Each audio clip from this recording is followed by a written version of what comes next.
Perfeito. Estamos começando a gravar. Bom, então começamos a gravação. Olha, hoje é um dia muito especial, assim, um dia especialíssimo mesmo. Nós estamos aqui, né, com o doutor Gustavo Ventura, presidente honorário do Instituto dos Advogados no Brasil, uma coisa que muito destacada, a doutora Margarida, doutor Zé Henrique, e combinando com o doutor Gustavo Ventura, que nos trouxe a possibilidade de termos aqui o doutor Zé Henrique, doutora Margarida Cantarelli. Combinando com ele, a gente vai começar um pouco falando sobre essas duas trajetórias brilhantes de dois profissionais muito respeitados, né? E que estão aqui ajudando o nosso grupo de pesquisa, política e tributação, que está registrado no CNPq desde 2004, estão fazendo 20 anos, atualmente fazendo 20 anos de registro no CNPq, né? E a gente tenta divulgar isso por Portugal, pela Itália, pela África também, Moçambique, Angola, São Tomé e Príncipe. É um esforço de formiguinha, né? Sempre pedindo o apoio de todos vocês, porque eu sei que é um esforço de formiga, nem sempre a gente consegue ter pessoas que querem colaborar, a gente tem tentado sempre isso, todas as terças-feiras, como vocês que estão aqui. Eu agradeço a todos, aqui está o Teodomiro também, estou vendo, Joaquim, porque às vezes eu não vejo, gente, quando eu, Joaquim Lustosa, às vezes eu não vejo, por isso que eu não falo. Doutora Margarida, doutor Zé Henrique, claro, terão a palavra em primeiro lugar. Que trajetória brilhante, que trajetória bonita. Poderia fazer um resumo dessa sua trajetória, doutora Margarida? Se puder abrir o microfone. Sim, sim, ele podia, mas eu acho que o pessoal aí, nós já somos amigos há tanto tempo, esse grupo que eu estou vendo aqui presente no- já ligados aí com vocês, todos já são velhos amigos. Agora eu queria fazer um registro especial para o meu amigo Zé Henrique, que além de todos os méritos de competência, ele é um amigo de uma lealdade maravilhosa. No mundo de hoje, de tantas deslealdades, se encontrar uma pessoa como Zé Henrique, realmente merece destaque. Gustavo, nosso náutico, não é? Somos ambos torcedores. Três. É um amigo muito querido também, Gustavo. Legal, professor. Então, doutora Margarida, eu pergunto o seguinte, então já que nós vamos conversar com um grande nome também, assim como a senhora, né? Doutor Zé Henrique Vanderlei. Ele me falou há pouco que já na emenda 18 de 65, né, que deu origem, é a emenda base do Sistema Tributário Nacional, ele já estava lá na Secretaria da Fazenda atuando, né? Então, vamos então perguntar, escutar um pouco como foi isso, doutor Zé Henrique. Fala um pouco sobre as questões que existiam lá nos idos de 65. Me falou há pouco uma pessoa muito jovem, mas muito ativo, né, doutor Zé Henrique? Fala um pouco sobre essa trajetória profissional assim tão bonita e, como disse a doutora Margarida, a questão da confiança, né? A questão da lealdade, que é algo que independe do conhecimento. Aliás, eu acho que é mais importante do que o conhecimento jurídico. Por favor, doutor Zé Henrique, como disse a doutora Margarida, né? Com a Boa tarde, palavra, eu muito agradeço a obrigado. Hélio. Muito Primeiro, obrigado. eu agradeço a Hélio pelo gentil convite da participação.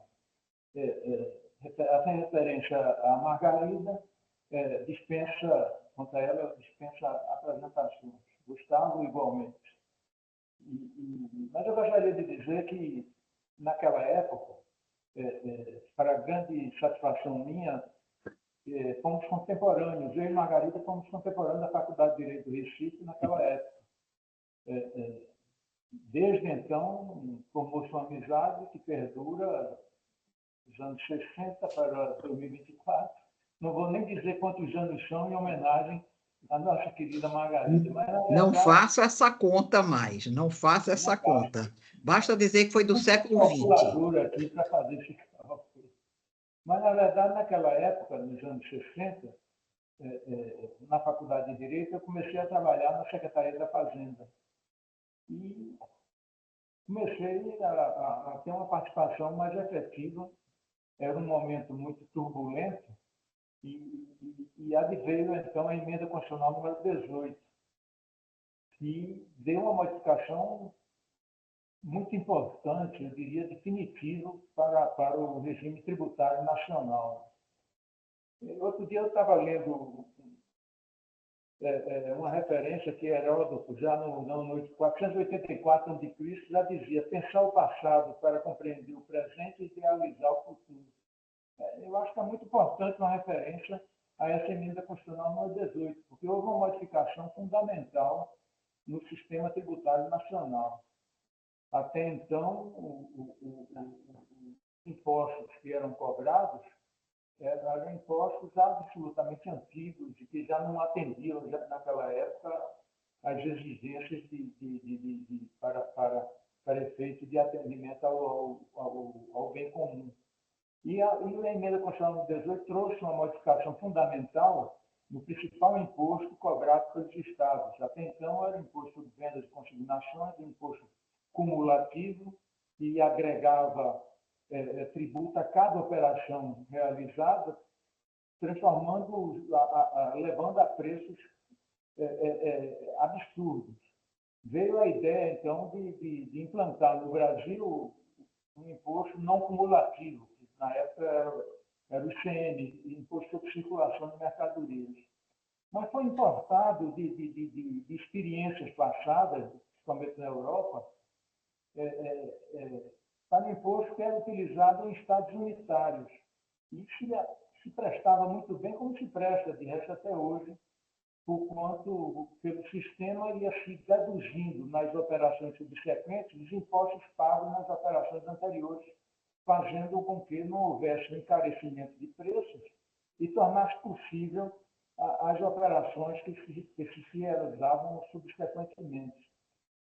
Essa era a ideia. E foi implantado, mas desde então já se criticava, porquanto o Brasil, como uma federação e um imposto instituído em favor dos estados federativos, fazia com que surgissem disputas entre os estados, porquanto o Brasil, principalmente, um país tão diverso em termos de regiões mais ricas, regiões mais pobres, havia um esforço, como há ainda até hoje, um esforço em relação às regiões menos favorecidas, seja pelo clima, seja em razão da localização, ou mesmo pela classe social ocupante, procurando melhorar em termos econômicos.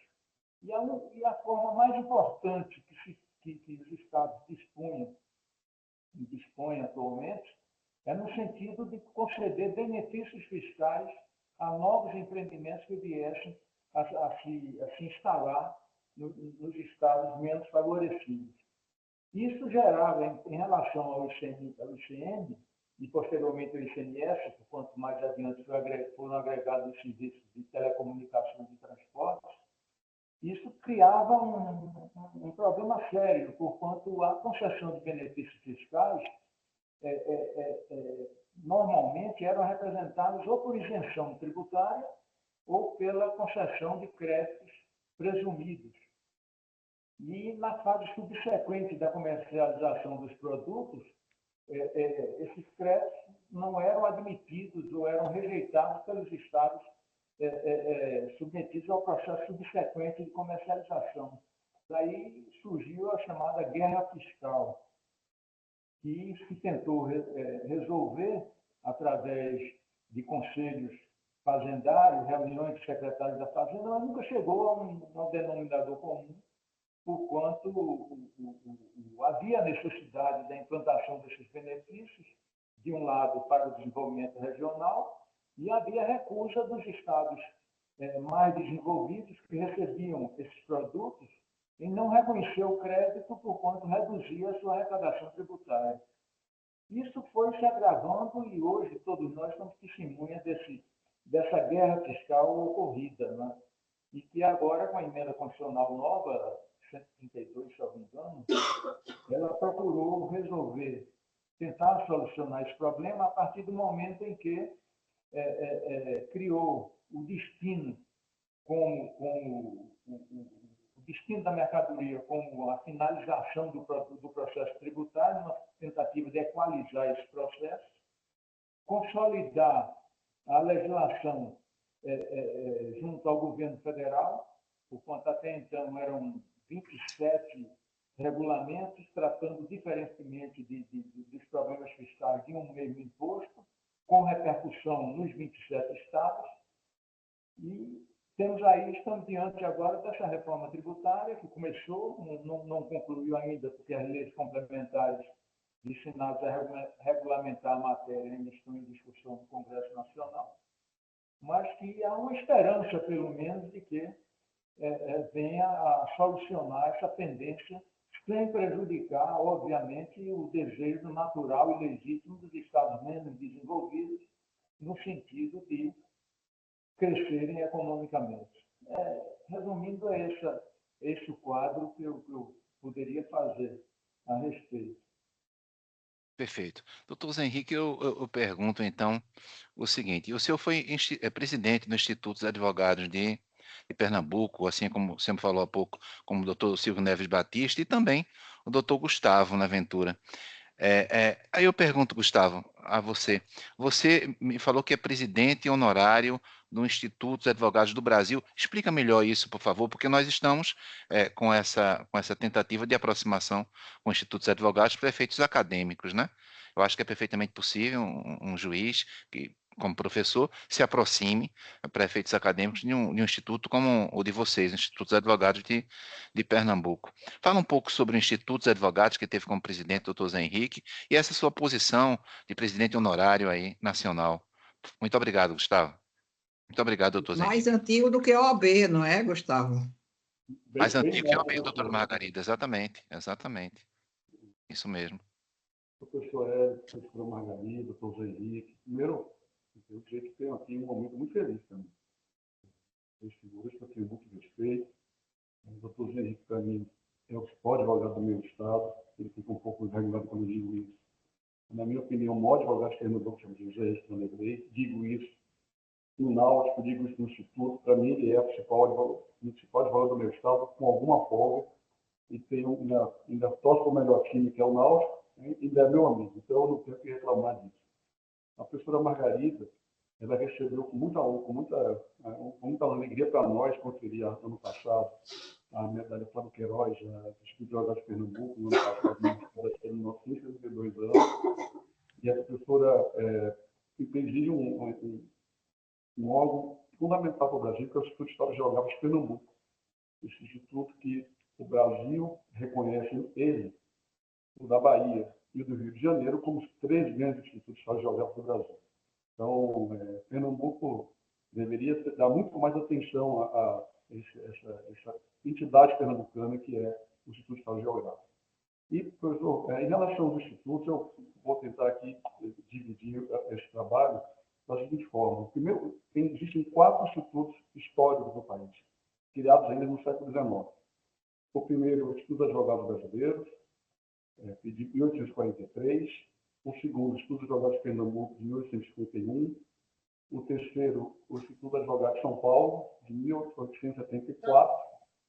E o quarto, o Instituto dos Advogados da Bahia, que também tem o IAB, que é do final, só me engano, de 1894, eu não tenho certeza, mas século XIX. E aí foram criados, ao longo do século XX, outros institutos, e ao longo do século XXI também foram criados ainda outros institutos. Muito bem. Dentro desses institutos que enfim, estão ao longo do Brasil, os históricos que realmente fez, eu cito ainda os 3 institutos do Sul, Rio Grande do Sul, Santa Catarina e Paraná, o Instituto do Advogado de Minas Gerais, que é um instituto muito tradicional, e existem outros, o Instituto do Advogado do Rio Grande do Norte, o Instituto de Advogados Potiguares, de Goiás e o Instituto Federal. A união desses institutos, no começo, foi feita por meio de uma nomenclatura chamada Colégio de Presidentes. Era apenas os presidentes de cada instituto que se reuniam e trabalhavam em um grupo. E é algo como uma confraria, mais que isso, mas era a união apenas dos presidentes. E há pouco tempo, alguns anos, nós evoluímos para a Federação Nacional dos Institutos Advogados do Brasil, onde todos os membros de todos os institutos compõem essa federação. Então, por exemplo, dentro do nosso estatuto, um colega potiguar que esteja em São Paulo, num evento do IASP, ele pode participar desse evento do IASP por ser membro do Instituto Potiguar. Ou se estiver em Santa Catarina, posso lá participar. Então, essa é a união.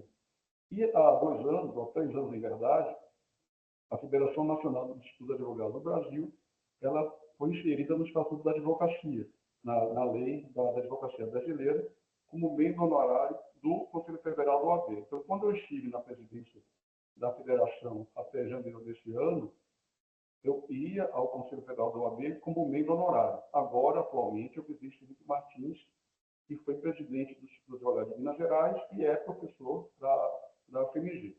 Então, os institutos reúnem, em boa medida, como o professor Edilson da Silva Martins, que foi presidente do IAS, ele me disse algo que, realmente, para ele, para o doutor CI, caiu muito bem. E para a professora Margarida, que também é membro do Instituto, é a casa do jurista. Então, realmente, para o doutor CI, para a doutora Margarida, essa nomenclatura cabe muitíssimo bem. E eu acho que o professor Luiz está correto também nisso. Né? O professor ele tem muito orgulho dessa união e acredito, sabe, doutor, que os institutos têm um dever de contribuir com a cultura jurídica do país. Fazemos aqui dentro do nosso instituto, que hoje é presidido pela doutora Érica Ferraz, enfim, um trabalho de aproximação muito contínuo com a Faculdade de Direito do Recife, mas igualmente com a Universidade Católica de Pernambuco e igualmente com a UPE. Essas 3 instituições, nós temos uma proximidade muito grande e penso eu que a presidente Érica vai ampliar isso em relação a outras instituições e dentro do nosso instituto, eu não sei se o doutor Henrique teve essa feliz ideia na época, mas existem magistrados que são membros do instituto. Né?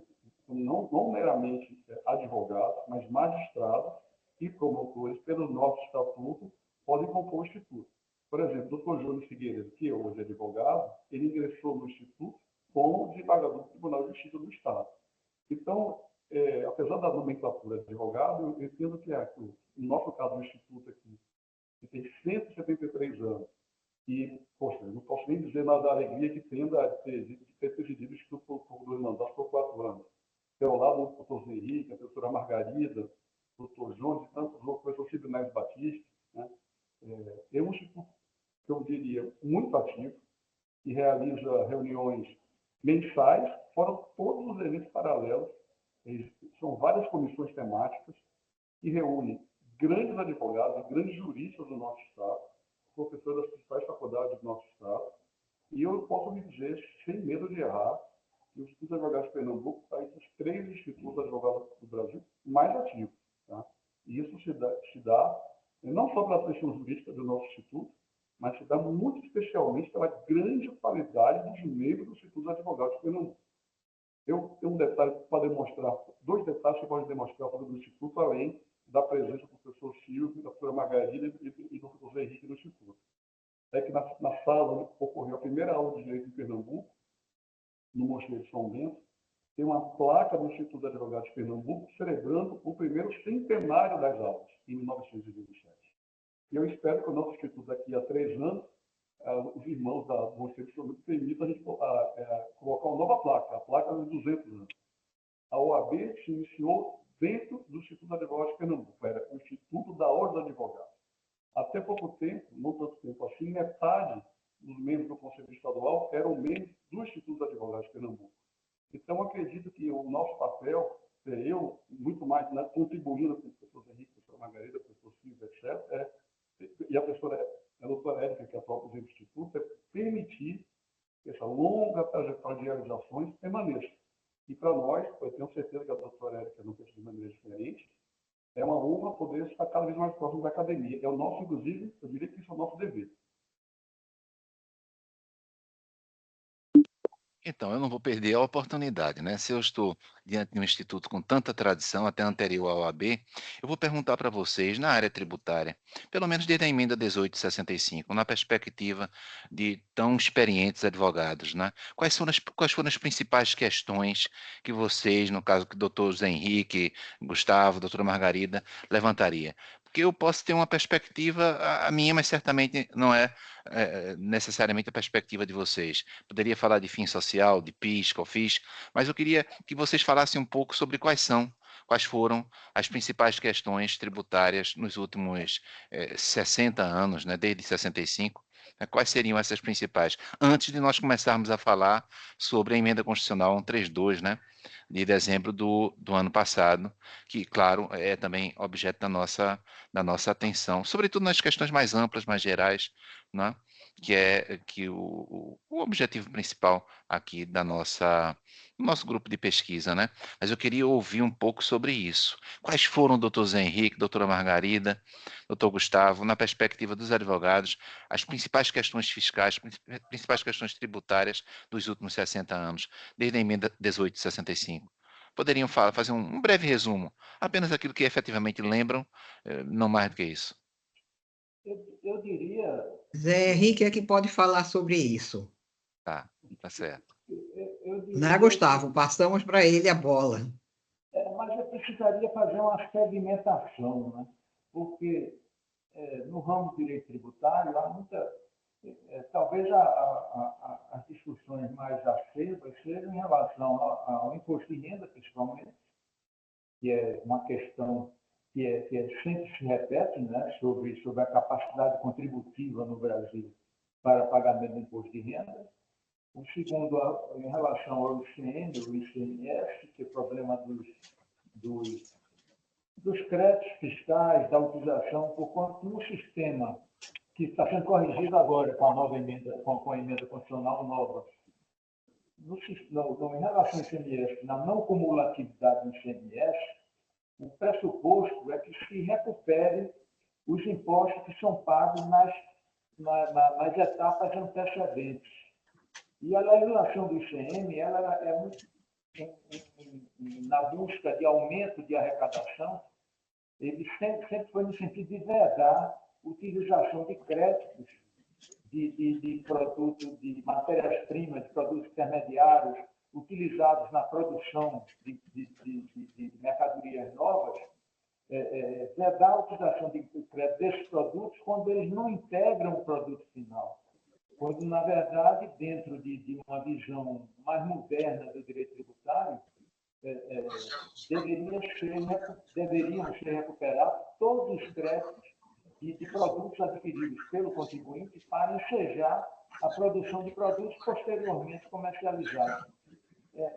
Essa matéria vem sendo, nesses 50 anos de existência do ICM, vem sendo objeto de muita discussão no Poder Judiciário, mas sempre com uma reação muito forte por parte dos políticos estaduais, no sentido de não permitir, só admitir créditos de matérias-primas de produtos que realmente integrem nos produtos finais subsequentes.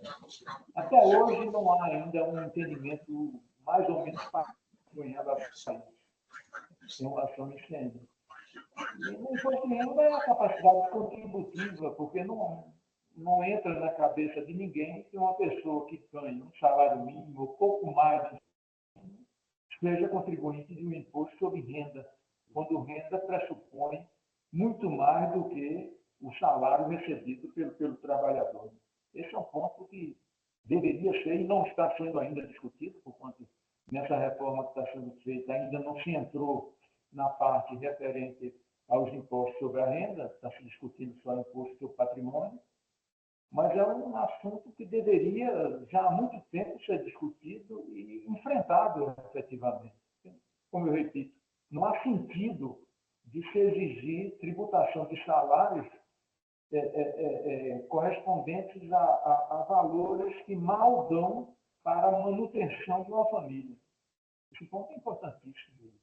Mas eu gostaria de fazer ainda uma referência, em termos de passado, ao fato da Faculdade de Direito. Eu estou vendo que está presente assistindo o Rafael Guimarães, que é neto do professor Murilo Guimarães, que foi o meu diretor da Faculdade de Direito, o meu e de Margarida, foi o nosso reitor da Universidade Federal, na época, Universidade do Recife, e foi convidado, na época em que era reitor da universidade, foi convidado para ser ministro do Supremo Tribunal Federal, mas que, em homenagem ao Estado de Pernambuco, recusou, em homenagem à necessidade dele de continuar residindo no Estado de Pernambuco, recusou tamanha honra, tamanho laurel. Eu acho importante essa referência, não é, Margarida? Nós fomos testemunhas, não é, Zé Henrique, desses fatos. Mas agora eu pergunto, você é filho de Paulo, De Murilo. Boa tarde, de doutor Margarida. Murilo, De de Murilo Murilinho, Guimarães. De de Murilinho, isso. Murilinho, Exato. porque Paulo Ô, foi Zé meu Henrique, colega de obrigado. turma. Exato. Muito obrigado aí pela referência aí, vovô Murilo. Agradeço também, Paulo Rafael, pela Guimarães foi presença. colega, se não me engano, foi colega de turma de Margarida, não é isso? E o que, Zé? Isso. Paulo Guimarães, você falou. Foi meu Também colega de turma. isso é Meu colega colega de de turma. turma. É. Ô, Então, Zé Henrique, e as compensações? Quanta dificuldade, não é? Quantos processos, quantas coisas por conta das compensações que não eram feitas. É um outro ponto também que eu deveria ter referido. O quanto dentro do princípio de direito tributário, que não se exporta imposto, todas as operações de remessa para o exterior de mercadorias, os impostos que são pagos durante toda a etapa de produção dessas mercadorias, a legislação admite a devolução. Mas, na prática, isso não ocorre, porque os estados não têm capacidade para devolver, a União nunca se preocupou com esse aspecto, quando deveria, porque o comércio exterior é uma matéria importantíssima em qualquer política de governo federal, e a consequência é que esses créditos se acumulam e o tempo e a dificuldade de possibilidade de cessão para terceiros, para pagamento de impostos ou para outra finalidade qualquer. E, ao que parece, pela nova emenda constitucional, há uma previsão no sentido de que esses créditos deverão obrigatoriamente serem devolvidos no prazo de 60 dias, a partir do momento em que o contribuinte requer. E a determinação constitucional é que a devolução deverá ocorrer antes mesmo do comitê gestor que vai cuidar do novo imposto, antes mesmo do comitê gestor distribuir o produto da arrecadação aos estados, obrigatoriamente terá que devolver esse imposto aos contribuintes. É muito feliz a referência que a Margarida fez em relação aos créditos acumulados. isso me remete a uma questão. Vocês que têm tanta experiência. O Brasil é um país com mais de 30 partidos políticos. Eu me recordo do Dr. Marcelo Rebelo de Souza, né? Atual presidente de Portugal, o Dr. Raimundo Juliano também. Eles insistem nisso. Olha, é possível haver consenso em um país com mais de 30 partidos políticos? Porque eu pergunto, o Código Tributário ele é de 66, tudo bem, mas ele estava sendo discutido desde os anos 50. Mas, digamos, em uma democracia, foi difícil encontrar sobre temas tão polêmicos, não é? Algum tipo de consenso. Por isso ele vem em 66, né? A despeito está sendo discutido há mais de 15 anos. É possível atualmente, diante de um Brasil com espírito, digamos assim, posso estar errado na minha avaliação, mas com tantas discussões, tantos entraves, né? É possível conseguir algum consenso para as leis complementares que iriam colocar em vigor a emenda constitucional 132, ou, digamos assim, é uma situação meio impossível, porque, por exemplo, citaram agora um dos princípios do IVA, que no Brasil passou a ser chamado de IBS e CBS, Contribuição sobre Bens e Serviços na área federal, Imposto sobre Bens e Serviços na área estadual e municipal. Será que é possível o princípio da neutralidade, ou seja, o aproveitamento de todos os créditos? Porque eu convidei aqui o professor Vasco Blanco, eu acho que a doutora Margarida conhece, é um grande especialista em IVA, e ele estava muito animado, porque na Europa funcionava bem. Na Europa funcionava bem, na Europa havia o princípio da neutralidade, era até mais interessante comprar de quem paga o IVA do que quem não paga o IVA, exatamente pelo creditamento. E ele dizia: olha, a Europa passou por guerra mundial. Não é? Então, houve guerra mundial, Itália, Alemanha, eles brigaram, eles se mataram. E o Brasil não teve uma guerra mundial.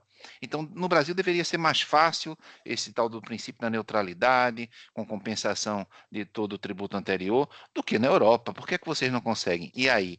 Será que a nossa situação, a despeito de não termos uma guerra mundial, é de uma falta de consenso, é de uma atomização, 30 partidos políticos ou mais, né? Isso tornaria inviável o IVA no Brasil, lembrando de que atualmente se fala em IVA dual, se fala modelo canadense, mas o IVA dual é porque não havia confiança, no fundo, entre estados, municípios, União, e há a questão da federação também, que no Brasil, a Alemanha é uma federação, mas na Alemanha funciona. No Brasil parece que há embates muito mais profundos. Eu queria escutar isso. É possível aprovar essas leis complementares? É possível o princípio da neutralidade?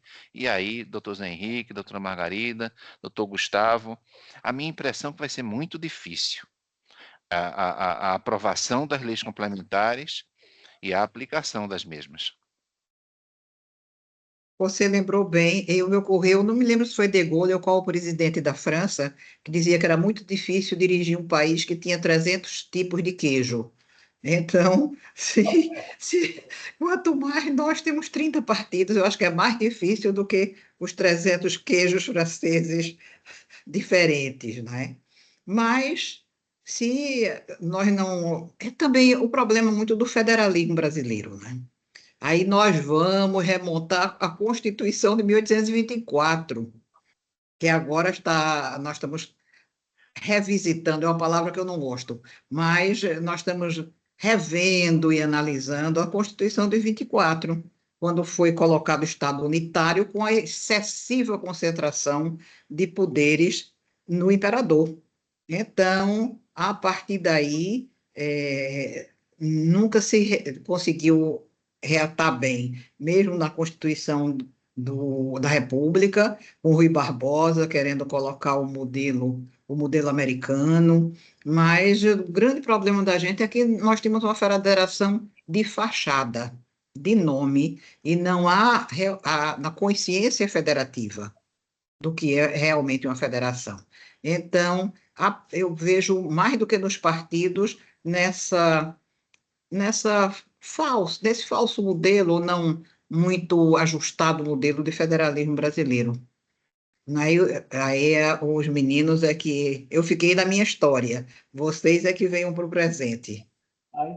Ainda na história, Margarida, eu verifiquei que na Constituição do Império de 1824, essa mesma que você falou, que foi imposta, ela tinha uma regra que dizia o seguinte: ninguém será ninguém será excetuado de contribuir para as despesas do Estado em proporção dos seus haveres.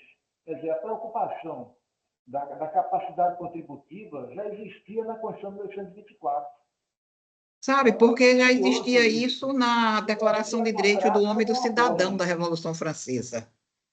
Então, esses princípios vieram mais para trás ainda, vieram da Declaração do Homem e do Cidadão, cada um pagará de acordo com sua capacidade contributiva.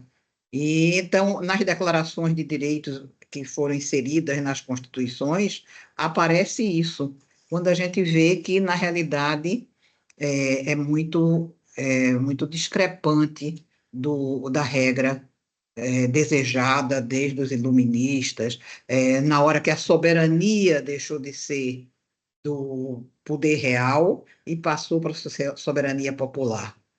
A grande chave de mudança do mundo está mais na soberania, na distribuição do poder entre as unidades de um Estado.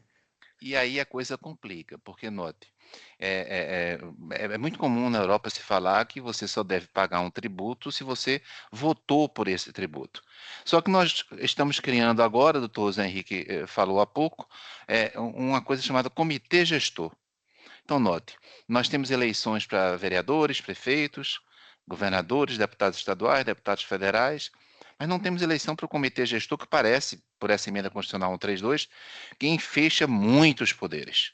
Poderes decisórios administrativos, poderes de distribuição de valores, poderes normativos, e é por indicação. o comitê gestor por indicação, e indicação meio confusa, porque note, são 27 representantes dos estados, até que fecha, 26 estados, mas o Distrito Federal, mas o Brasil tem o quê, Gustavo? 5.600 municípios, com 27 representantes dos 5.600 municípios. E aí, como é que a gente faz? Porque, salvo engano, os municípios compõem a Federação Brasileira, mas não compõem outro tipo de federação. Então, como é que seria isso? A gente vai ter um comitê gestor fortíssimo, não eleito, né? E com a representação, de alguma maneira, deficitária dos municípios, porque nós temos muitos municípios, por questões, a doutora Margarida está à frente do Instituto Histórico, por questões históricas também, né? Nós temos a Com um multiplicação. agravante aí, com um agravante, se você me permite ponderar, é que, ao que parece, nesse comitê gestor, a União terá 50%. Os outros 50% é que serão distribuídos entre os estados e os municípios. Então, 50% vai se dizer, mas 50% não decide. Mas no momento em que a União traz, consegue aliciar pelo menos um Estado, passa a controlar todo o processo de distribuição, de fixação de uma série de providências, por quanto o poder do comitê gestor, como você disse, é ilimitado, absolutamente ilimitado. Isso é muito preocupante, não é? Porque isso trará poderá trazer sérios problemas da autonomia dos Estados, que, já que é um princípio também no sentido de que você só é autônomo, independente, se você tiver o poder econômico. No momento que você perde o poder econômico, você perde o poder político, perde o poder qualquer outro. Os Estados passarão a ser mais ainda dependentes da União, já que ao longo desses últimos anos, desses últimos 50 anos, a União concentrou de maneira absurda o poder de arrecadação. Quando, antigamente, se você for para períodos bem anteriores, os recursos pertenciam aos Estados, não pertenciam à União. Mas, ao tempo, ela foi adquirindo, criando artifícios a título de contribuições, como são a COFINS, as contribuições previdenciárias, para fugir da obrigação constitucional de participação dos Estados e municípios em produtos de arrecadação dos tributos federais. É muito preocupante que as coisas continuem como estão diante da necessidade que a União sente de cada vez deter uma... Temos a experiência agora, concreta, em que o ministro da Fazenda faz um esforço inaudito no sentido de equilibrar as contas e não consegue, e parte para a forma alternativa fácil de aumentar tributo, de tentar aumentar tributo. É muito Mas preocupante isso. aí eu pergunto para vocês o seguinte: eu não vivi o período final dos anos 60, início dos anos 70. Quer dizer, quando se criava um imposto, seria federal, esse imposto, praticamente todos eles são repartidos com estados e municípios, FPM, Pela FPE, emenda a partir do 18, IPI. Mas pela note emenda, bem, pela emenda 18 até agora, os estados e municípios participam do produto da arrecadação do imposto de renda, do IPI. então, o que é que acontece? O Quando que se fazia aconteceu, tudo então, foi que começou-se a criar contribuições com o mesmo fato gerador dos impostos para não ter a obrigação de distribuir com os estados e municípios. mas não seria humano fazer isso? Ou seja, se eu aumento o imposto, eu tenho que dividir com estados e municípios que me criticam. Então, vou criar alguma outra coisa. Eu crio contribuição para não dividir, já que eu vou ser criticado, pelo menos que o dinheiro fique comigo. Veja, eu não estou defendendo isso. Eu estou apenas lançando esse elemento de discussão. As contribuições multiplicaram no Brasil, exatamente com o objetivo de não serem distribuídas com estados e municípios, porque havia muita crítica ao aumento de tributação. Então, esse é um ponto que eu queria que, por favor, quem falou? Eu sou eu que Por disse. Eu favor, falei claro. porque a minha colocação, indo ao encontro do que disse a professora Margarida, é que tipo de federação nós temos? E qual tipo de federação nós queremos ter? Gustavo, eu não estou quase te ouvindo. Vou falar mais alto. É. Que tipo de federação nós temos e qual tipo de federação nós queremos ser? Para mim, a resposta já existe no texto constitucional. União indissolúvel da União, Distrito Federal, Estados e Municípios. Existe autonomia federativa sem tributos próprios, sem arrecadação própria e sem legislar sobre esses impostos?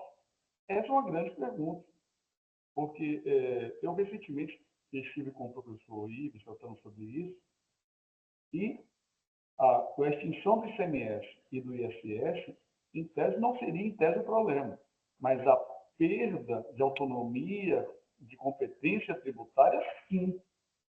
Será que isso não afronta o Pacto Federativo? Na minha cabeça, sim é a resposta. Porque se eu sou uma unidade federativa, que eu não posso legislar sobre o principal imposto, que eu não posso administrar o meu principal imposto, o que eu estou fazendo aqui?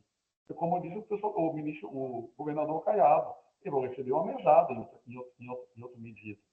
E acompanhando, quem está tendo a oportunidade, tem poucos pacientes para mim, diga as passagens, de acompanhar as audiências públicas do Senado, é evidente que esse comitê gestor vai ter mais poder do que a maioria dos governadores do Brasil. Né? Será que a gente está tratando disso de maneira adequada? E a reforma tributária, me permita, doutor Henrique, doutor Hernando, quem acompanhou o processo de emenda constitucional 32 do ano passado, viu que quem menos foi ouvido foi uma classe chamada juristas. Quem foi ouvido efetivamente? A política e os economistas. Os juristas foram esquecidos nesse debate. A última versão da emenda constitucional apresentada pelo presidente da Câmara foi aprovada 2 horas depois de serem entregues aos deputados federais. Nem que tivesse leitura dinâmica, conseguiria ler o texto. Então, esse texto foi aprovado dessa forma. O Senado ainda teve algum tipo de melhora, mas muito tímido. E ninguém tratou do que está a fazer com a nossa federação. A federação que está posta em 88, pelo menos da forma que pessoalmente entendo, não é compatível com a perda de autonomia dos principais tributos.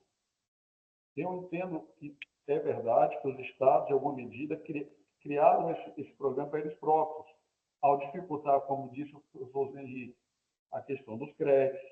Isso realmente, a compensação foi algo muito complexo.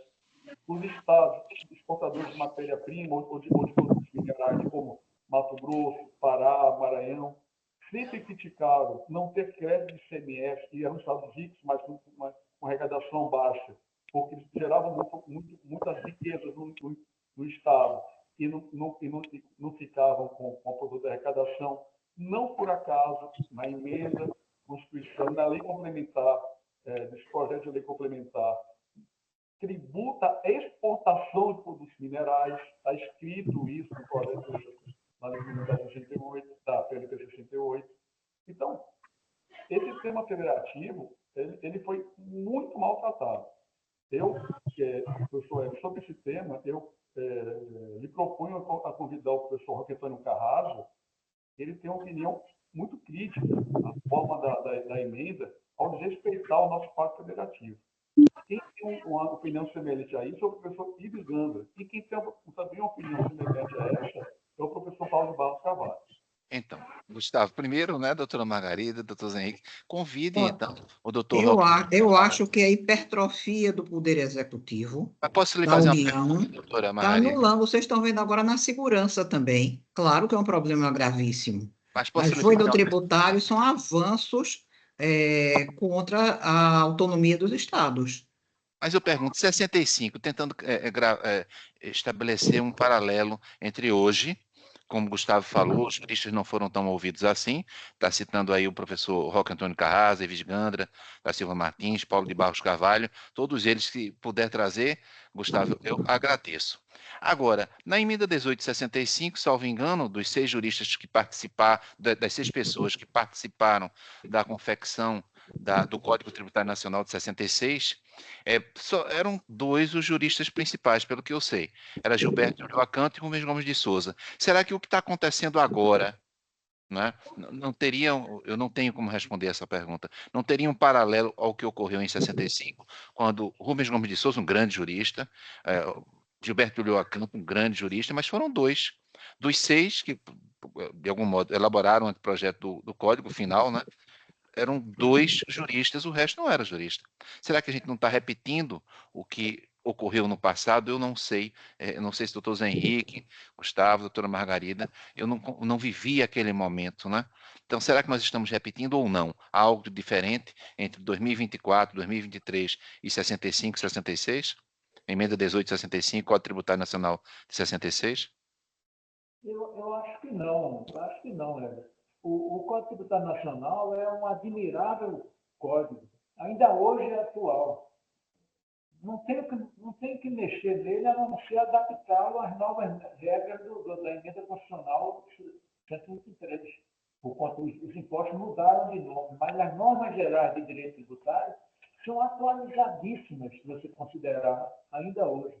Um outro ponto mereceria ser revisto por força exatamente da modernização, mas é uma lei admirável em termos de redação. Ela conseguiu, de 66 para cá, vão fazer 60 anos, ele conseguiu ser atual até hoje. Nunca teve um artigo declarado constitucional de 88, não teve nenhum artigo não considerado, não recepcionado até hoje.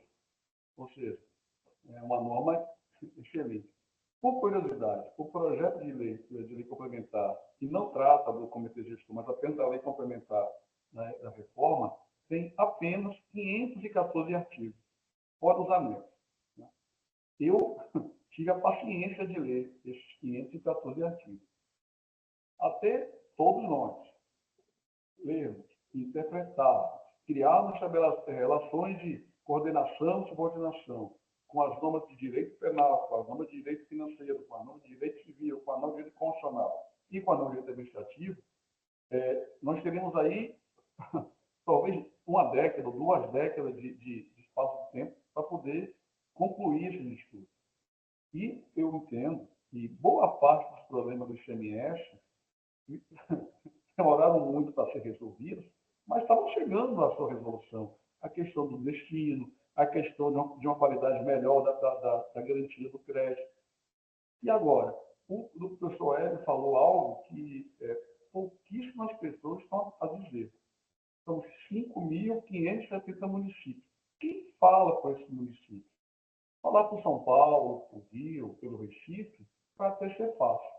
Eu quero saber quem vai falar por Aripina, por Patos, por Nápoles, esses municípios que tinham até então a possibilidade de atrair investimento com incentivo fiscal, que tinham a capacidade de gerar, dentro da sua realidade, algum tipo de atração de investimento. A alíquota única num país como o nosso, e vírgula, né? A alíquota única, vírgula, porque tem uma alíquota do IBS, tem uma alíquota do CBS, tem uma alíquota do IBS dos municípios. E as exceções? Quantos grupos ou segmentos econômicos conseguiram exceções? Quantas atividades conseguiram exceções? Só que, se você tiver hoje... Só um parênteses.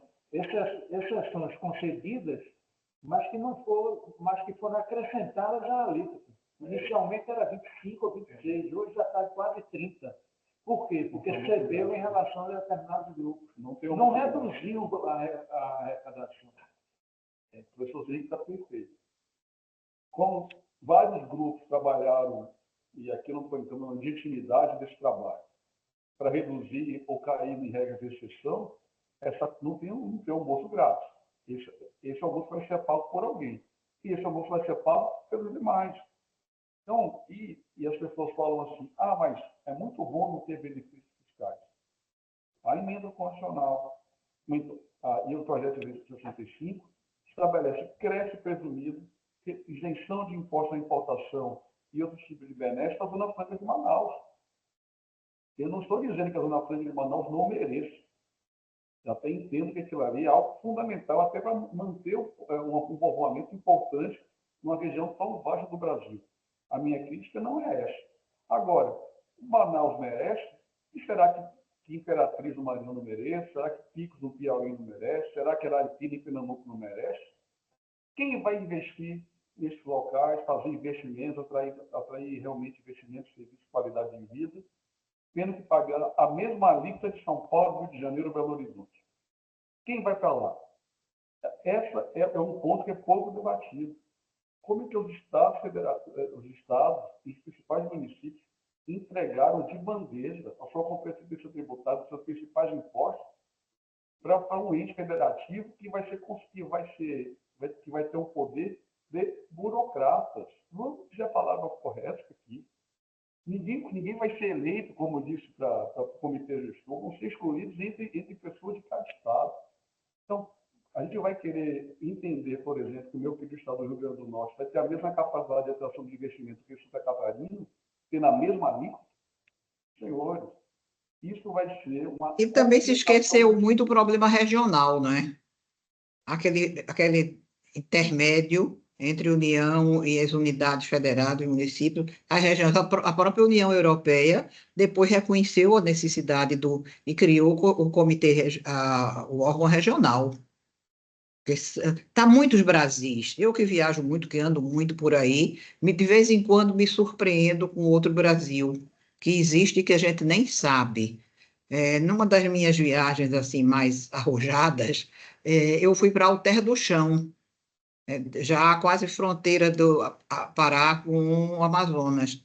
Com a cabeça de nordestina, que tem pouca água, eu aluguei um barco para conhecer as praias, pensando no máximo o Rio São Francisco. Quando cheguei lá, o Rio Tapajós tem 13 quilômetros de largura. Você não vê a outra margem. Não é o Amazonas, não, é o Tapajós. Você não vê a outra margem. E ali, passeando um pouco, começavam a passar aquelas barcaças, umas barcaças feitas umas chatas. E eu fui saber o que era. Era o grão que vinha do centro-oeste, que vinha fluvial até Santarém. Em Santarém era embarcado para o resto do mundo. E ninguém nem sabe aquele outro mundo que existe. Então, falta um pouco de visão regional. Então, aí eu pergunto, doutora Margarida, nós temos uma federação muito assimétrica, com municípios muito diferentes, com estados muito diferentes. Esse comitê gestor seria uma autarquia federal?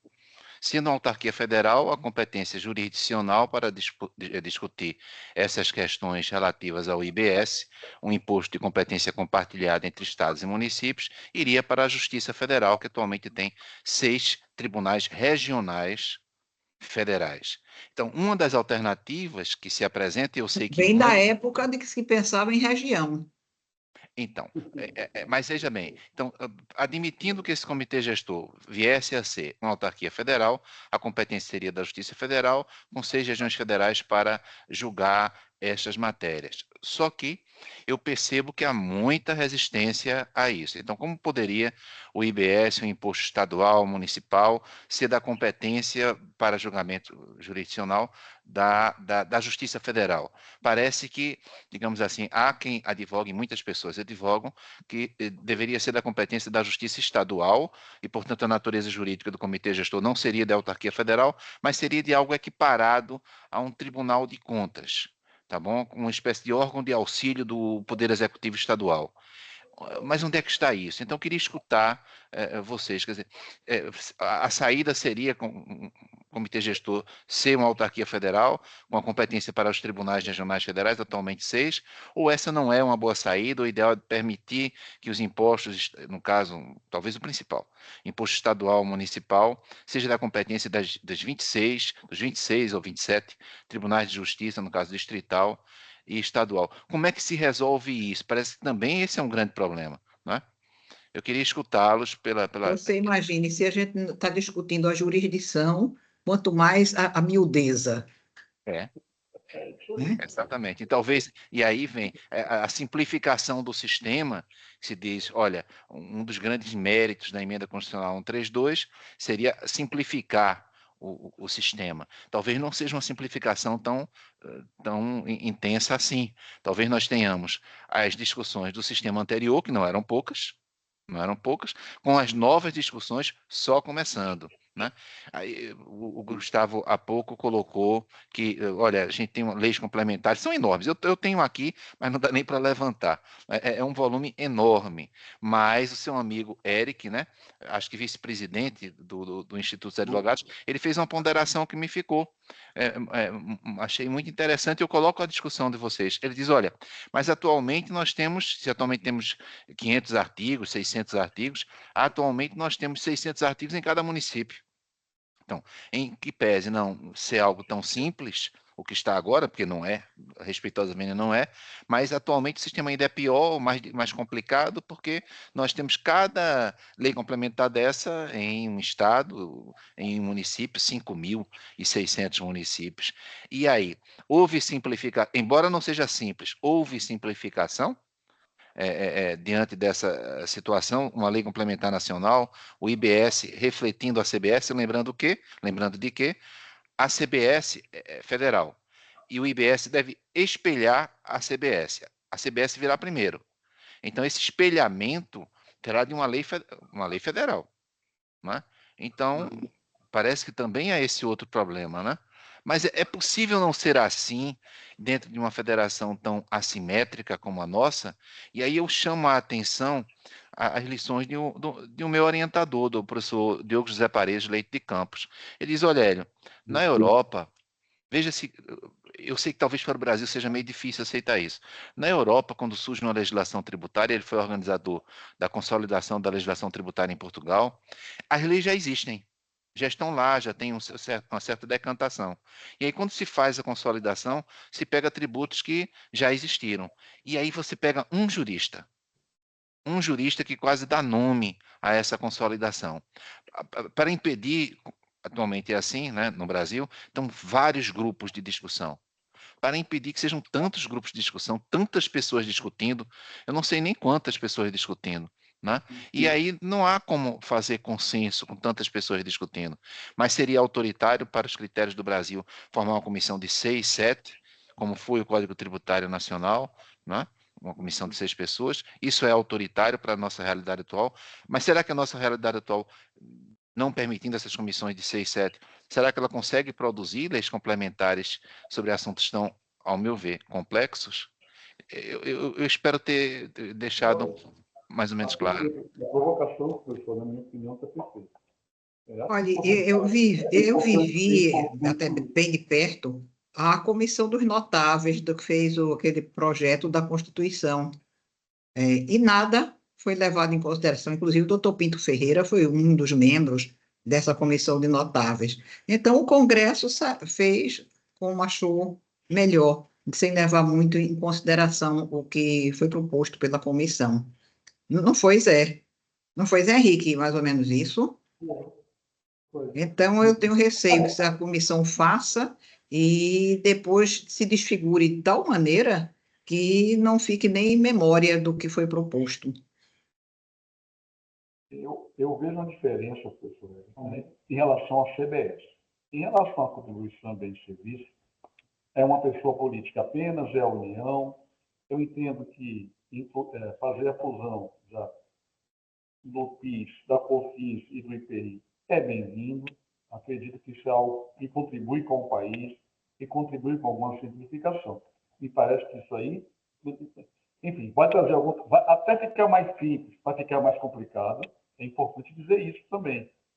Porque nós vamos conviver um período histórico com PIS, COFINS, IPI e CBS, né? A gente vai trabalhar esse período até ficar mais simples, vai ficar mais complicado. Isso é um ponto.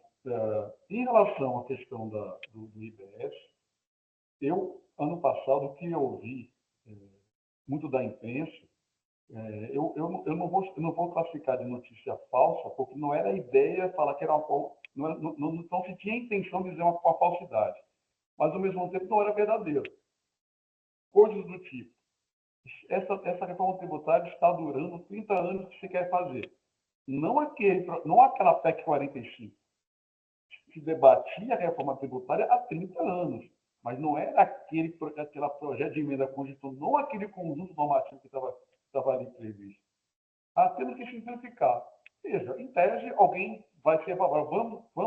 Somos favoráveis a complicar. Alguém é favorável a complicar? Não. Todo mundo é favorável a simplificar. Ou seja, foram jogados jargões assim que todo mundo, em tese, concorda. Alguém é contra simplificar? Agora, simplificar tirando autonomia dos estados e municípios, é o que a gente pretende fazer enquanto federação, essa é uma pergunta prévia.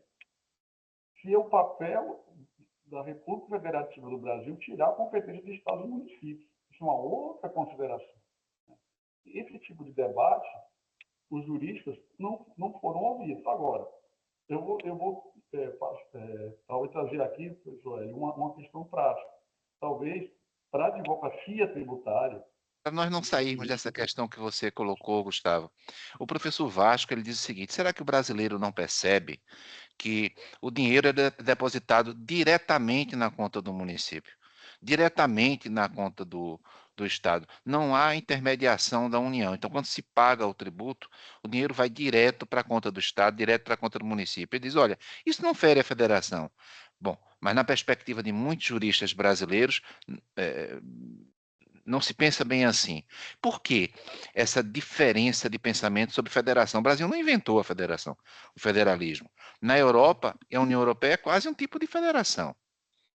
Os Estados Unidos da Europa é como se fosse uma federação. O IVA funciona, né? Então, quando se paga o IVA, há um depósito direto na conta. E se entende, olha, isso é o suficiente, embora, obviamente, em Bruxelas as questões sejam decididas, né? Mas é considerado constitucional. Então, por que não seria constitucional o depósito direto na conta? É a pergunta do. Pergunta não, ele acha que é constitucional quando há o depósito direto na conta de estados e municípios. Será que isso só, para brasileiro, será que isso é suficiente para configurar a constitucionalidade? Porque eu acho que esse é um debate prévio. Eu não sei se o Supremo poderia realizar uma espécie de decisão prévia da emenda constitucional, porque nós estamos discutindo a emenda constitucional com legislação complementar, mas há esse pressuposto: será que essa emenda constitucional ela é constitucional? Seria possível um exame prévio de constitucionalidade, como tem em Portugal? Ou acha que no Brasil não é bem assim? Eu não sei se ficou claro, né? Federações, existem múltiplas Então, federações. veja, só o valor, se o município e o Estado não tiveram o poder de decisão que aquele valor está correto, se não influenciou na alíquota, se não influenciou na cobrança, ou nem na instituição, seria uma dádiva, na verdade, seria uma transferência de um valor para o qual ele não exerceu o seu direito de independência e autonomia. O governador Caiado chamou de mesada. Como foi dito, seria uma mesada, na verdade, porque eu não posso questionar aquele valor, não posso dizer se está certo ou se está errado, não posso cobrar eventuais diferenças. Tudo isso o Supremo vai ter que decidir se é constitucional ou não. Dentro da realidade de Pernambuco, por exemplo, em relação ao ICMS, os benefícios fiscais são concedidos de maneira justa. O incentivo fiscal menor conferido é na região metropolitana. E o maior benefício fiscal é dado no sertão do Pajeú e no sertão do Araripe. Por quê?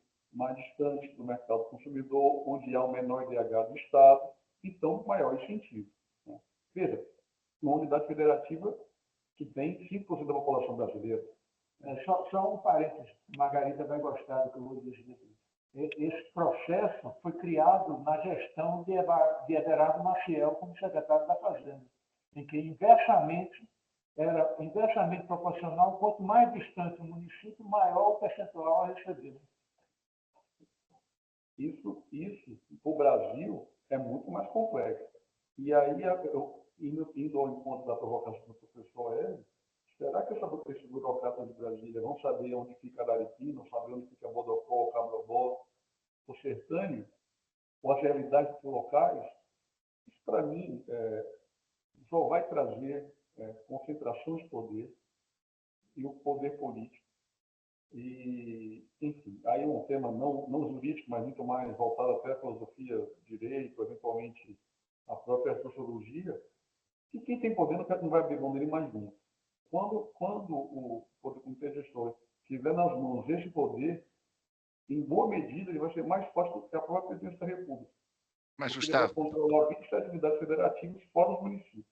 mas eu te pergunto o seguinte, vê bem, os impostos municipais atualmente são basicamente o ITBI, o IPTU e o ISS. A maior parte dos municípios brasileiros, salvo uns 200 aproximadamente, não tem arrecadação própria. Eles vivem de repasse de FPM, a partir do IPI e do IR federais, e vivem também de repasse de CMS. Não é? Então, será que essa reforma, na perspectiva dos municípios mais pobres, não seria um avanço, já que eles não têm mesmo arrecadação própria? Porque também acho que a questão histórica é muito significativa. Como é que os municípios brasileiros foram sendo criados? E também como é que os estados brasileiros foram sendo criados? Porque eu acho que já no século XVII nós tínhamos, em parte do século XVII, nós tínhamos 7 estados no Brasil. Atualmente, 300 anos depois, nós temos 26 estados, mas o Distrito Federal.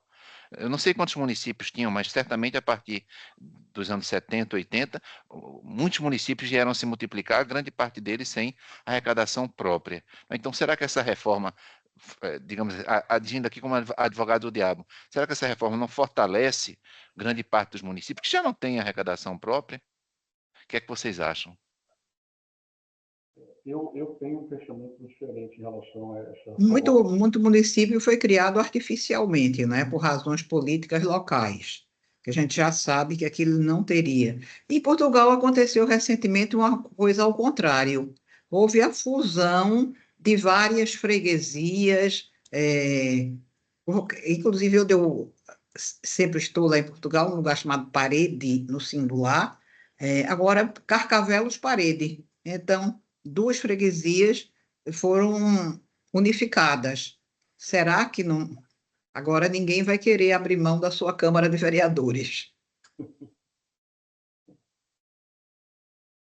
É aquela história, uma coisa não justifica a outra, né?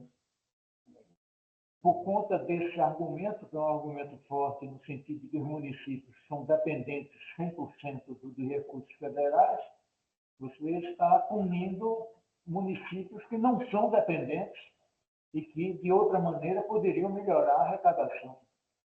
É um ciclo vicioso isso aí. E a gente talvez esteja aqui olhando a nossa realidade mais no nosso estado. Mas se você for para estados como Santa Catarina, Paraná, São Paulo, o interior de São Paulo é melhor que a capital. Eu diria que há pelo menos 50 municípios de São Paulo, pelo menos, que têm grande capacidade de arrecadação tributária. Né? Pelo menos. Em Minas Gerais e sul de Minas, igualmente, todo o Paraná tem isso, Santa Catarina tem isso, o Espírito Santo tem isso, né? Goiás tem isso. Então, a questão toda é o seguinte. Então, quem falou por eles? Essa é a minha pergunta. Porque em relação aos estados, você ainda pode falar que o Senado da República aprovou. Né? Agora, em relação ao município de Belo Horizonte, quem falou por eles? Ninguém falou por eles. Porque Aí não eu tem, pergunto, não tem representatividade no Senado. Né? aí eu pergunto Mas a para Constituição vocês. Federal diz, eles são parte da federação. Veja que argumento forte eu tenho escutado. Queria escutá-los. Eu não tenho experiência política, embora o grupo seja política e tributação, né, eu não tenho essa experiência. Então, note, quem é que tem o comando da Câmara dos Deputados? É muito comum o presidente da Câmara dos Deputados ser um nordestino, ser uma pessoa do norte. Mas por que uma pessoa do norte, um nordestino, tem esse comando? Porque a bancada, veja, não estou dizendo que eu concorde com isso, é o que eu tenho escutado. Porque as bancadas do norte, nordeste e centro-oeste, quando comparadas com a bancada do sul, são muito maiores.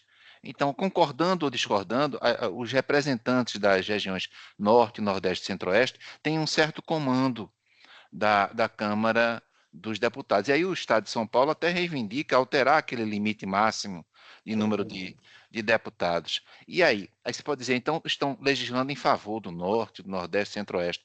Será que é isso mesmo? Será que os deputados do Norte, Nordeste e Centro-Oeste estão legislando em favor do Norte? Ou existem lobbies muito fortes e, de repente, esses lobbies são tão fortes que conseguem a simpatia dos nossos deputados do Norte, do Nordeste ou do Centro-Oeste? Lembrando que não é uma ficção, lembrar que presidente de Câmara é muito comum ser do Nordeste, ser do Norte do Brasil. E eu sinto que há no Brasil uma certa, em razão dessa simetria, dessa grande assimetria entre as regiões, uma certa dificuldade de conversar sobre um sistema tributário a partir da perspectiva de São Paulo, que é completamente diferente da perspectiva do Norte e do Nordeste. Porque é de se indagar, se já estamos redistribuindo IPI e IR produzidos no Sul, no Sudeste para o Nordeste, será que não já deu tempo do Norte, Nordeste, do Centro-Oeste se recuperarem, adquirirem um certo ar de independência? Parece que isso não vem ocorrendo, citou a Zona Franca de Manaus, né? E aí, é possível, de alguma maneira, dizer que uma reforma tributária passa pela composição, pelo tipo de composição na nossa Câmara dos Deputados? E aí a gente não poderia esperar muito mais do que isso. Seria uma questão política, né? A questão da tributação não seria mais uma questão política, de onde vem o dinheiro e para onde vai o dinheiro, né? Do que qualquer outra coisa. Eu queria escutá-los, essa experiência grande que tem na área política, né? E aí, o presidente da Câmara, por favor. Isso passa por outro problema, não é, Margarida? É o problema das bancadas dos estados no Congresso Nacional, que, com a evolução atualmente que se verifica, é que as pessoas preparadas com espírito público cada vez menos concorrem a cargos eletivos, porque há uma desigualdade flagrante. Ninguém mais se elege apenas sob o argumento de que é uma pessoa preparada, uma pessoa íntegra, séria. O que se vê na prática, infelizmente é a verdade, é que na composição do Congresso Nacional o poder econômico está inflacionado e de tal maneira que desqualifica completamente a composição do Congresso Nacional. É raro se ver, tirando honrosas exceções, não vou citar nomes, de parlamentares que não defendem as suas regiões, não defendem os seus estados. Estão mais preocupados com outros interesses pessoais ou de grupos, etc. Então, passa também pela composição do Congresso Nacional. Como disse agora há pouco Gustavo, o texto definitivo da emenda constitucional foi aprovado em 2 horas. O relator, com a assessoria dele, alterou uma série de medidas e 2 horas depois foi aprovado sem ninguém ser contra nem a favor, simplesmente votou pela aprovação. Infelizmente é isso, a composição do Congresso. Aí volta à sua colocação de início, com 30 partidos, ou seja, com bancadas mais em termos de partido do que em termos de região, o problema se torna mais sério. E os donos dos partidos, os presidentes dos partidos, têm uma força política gigantesca. E com o fundo eleitoral, quem tem a chave do copo são eles. Então, pouco importa a história política da pessoal de cada um. O que importa é ter relacionamento com os presidentes dos partidos. A verdade é essa. E pelo que eu vejo, existem partidos que estão com o governo federal em determinada instância, quer dizer, tem ministérios, mas estão contra o governo federal em determinados estados. Quer dizer, isso também parece difícil de compreender, né? Pois bem, mas eu volto àquela questão da natureza jurídica do comitê gestor. O que acham? Seria uma autarquia federal, matéria da competência da Justiça Federal? E aí regional, a gente haveria decisões de 6 tribunais regionais federais, por enquanto, a matéria iria para o STJ e depois para o Supremo, ou essa não seria uma autarquia federal, o comitê gestor, seria uma espécie de órgão assemelhado ao Tribunal de Contas, de assessoria aos governadores de Estado. É possível retirar essa segunda interpretação da emenda constitucional 132 para permitir que os estados continuem julgando os impostos, porque também vai ter um problema enorme, né? Porque se a gente vai ter o IBS sendo julgado por 26 tribunais, olha a dificuldade, 26 tribunais de justiça, além do Tribunal de Justiça do Distrito Federal, e a CBS julgada por 6 tribunais regionais federais, nós temos uma mesma matéria, porque o IBS deve espelhar a CBS, julgado por mais de 30 tribunais, provavelmente provocando jurisprudências completamente antagônicas. E aí? Eu acho que a tendência será reconhecer, seja a natureza jurídica de autarquia, ou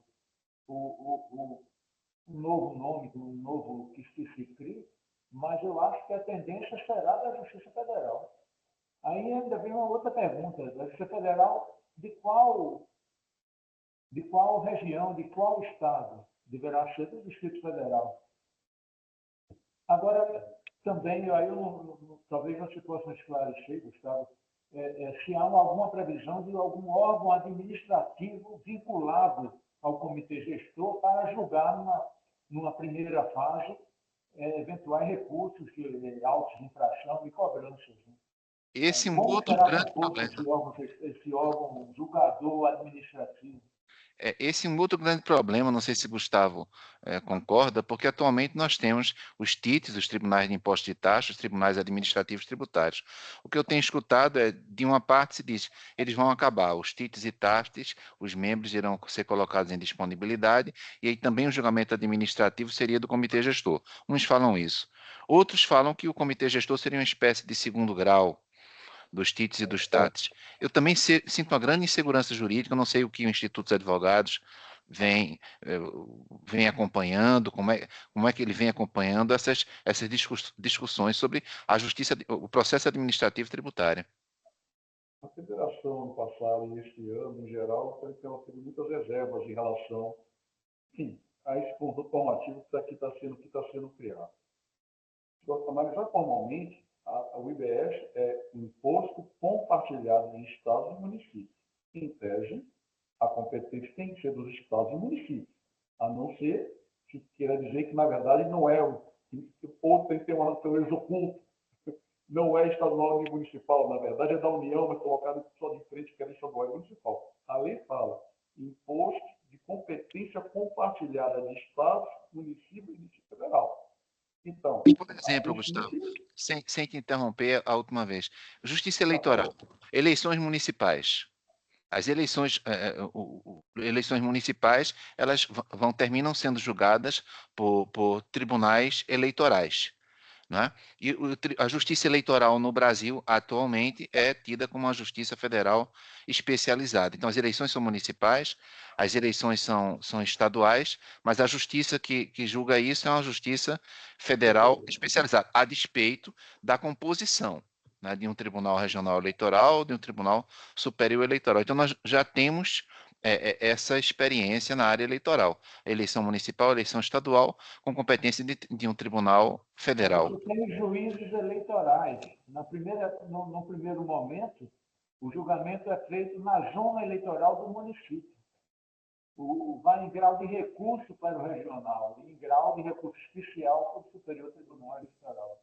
Mas os juízes eleitorais não seriam, no exercício da função eleitoral, até recebem um determinado... Não, só nas eleições estaduais. Nas municipais, eles têm competência recursal.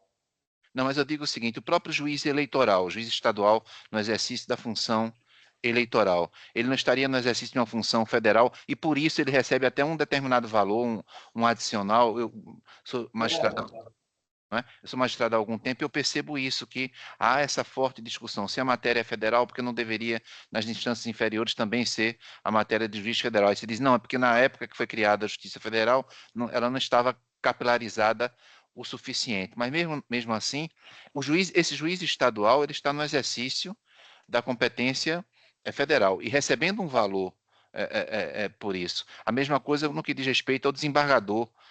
Eu acho que a doutora Margarida chegou a ser juíza de Tribunal Regional Eleitoral, na verdade. Então, os desembargadores estaduais, eles têm uma posição de grande primazia no Tribunal Regional Eleitoral, mas eles estão na função federal.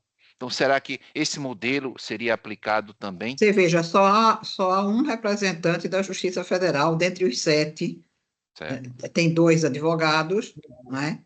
E só há um representante da Justiça Federal. Perfeito. Isso provoca muitas discussões também, né? Nessa perspectiva, doutor Hélio, quantas execuções fiscais federais no passado estavam em comarcas de justiça comum? Várias vezes tivemos isso.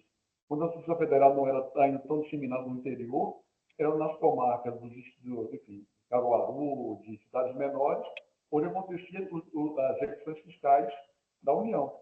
E depois se recorria para o TRF ou para o TFR. Essa eu confesso que não peguei. Mas do TRF5 para cá, eu vi vários recursos em lugares que não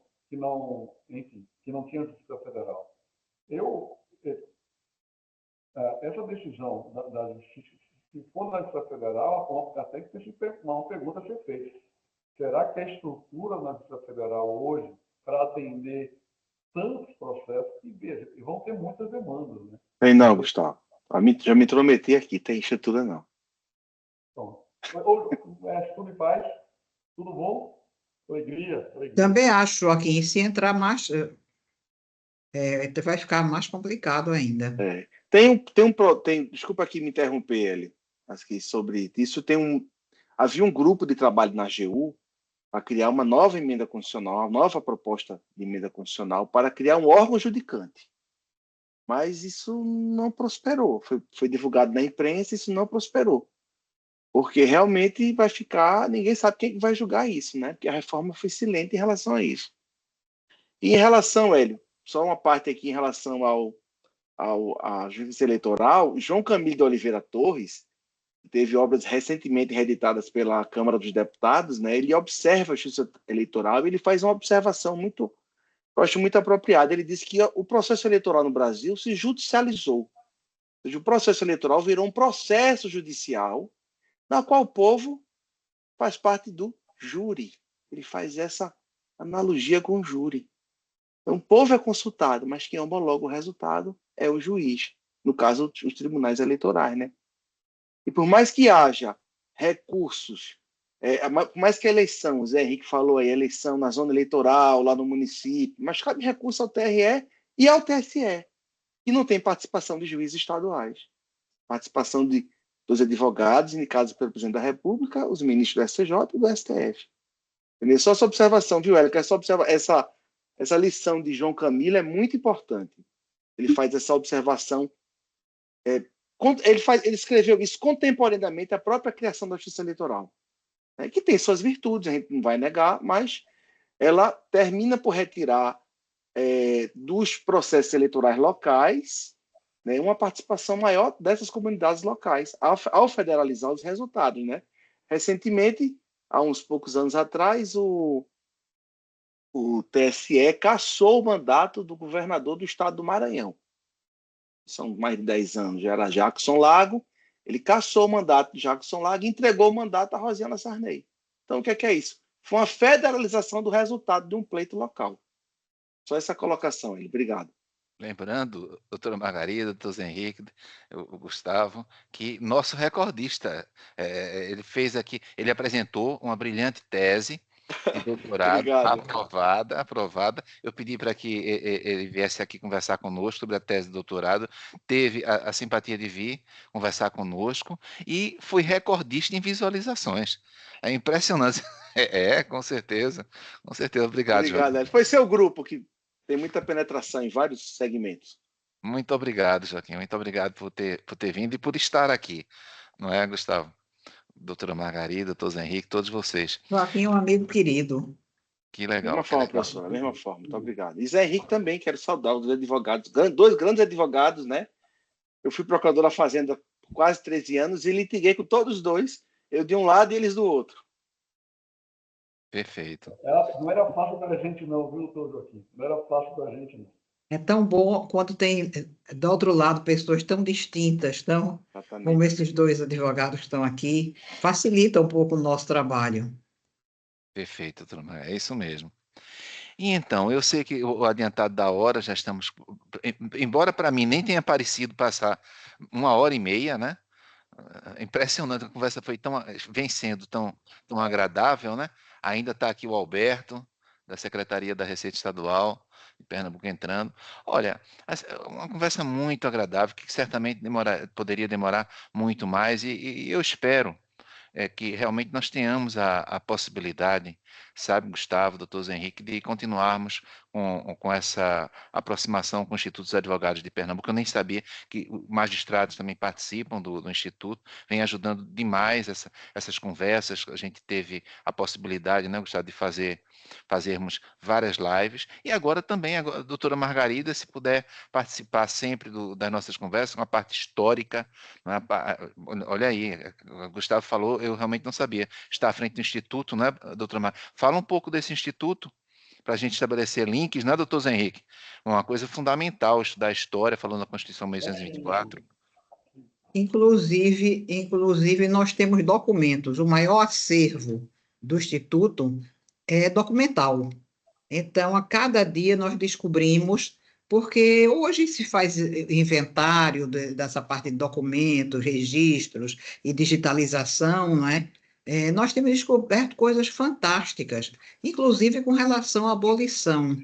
Então, estamos trabalhando esses documentos para fazer um setor dentro da reforma que estamos fazendo na exposição para valorizar esses documentos que nós temos do papel do Instituto naquele período da abolição.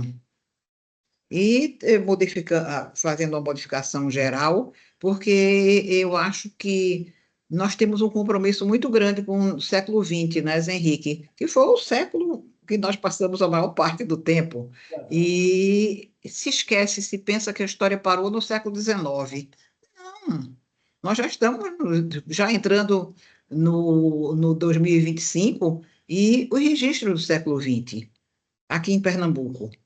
Então, é um resgate. Outro dia eu soube que documentos importantes relativos a um setor novo da administração, novo em termos, está sendo destruído com isso de simplificar, de arquivo morto, de simplificar essas coisas. Claro, se sabe a dificuldade de conservação, mas muita coisa está indo embora por uma avaliação apenas de tempo. Mais de tantos anos, descarta.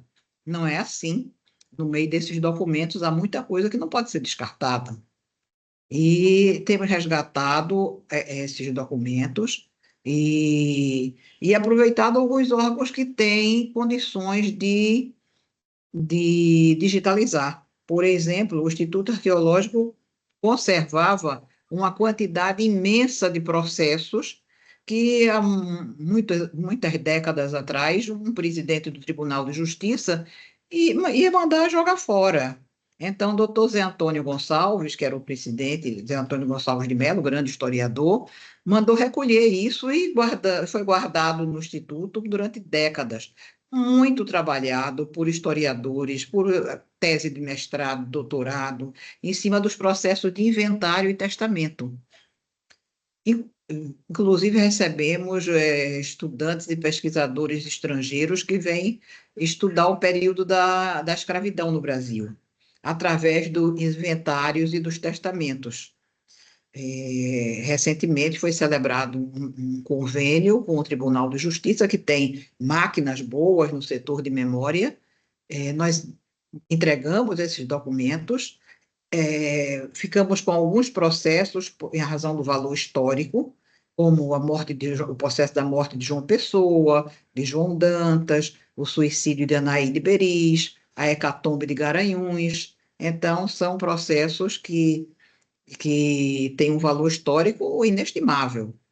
E isso nós estamos fazendo com o setor da memória, atualmente é Alexandre Assunção, nós estamos digitalizando tudo isso e já estamos recebendo de volta digitalizado, o que facilita, porque era uma parte imensa do prédio que era destinado à guarda desses processos.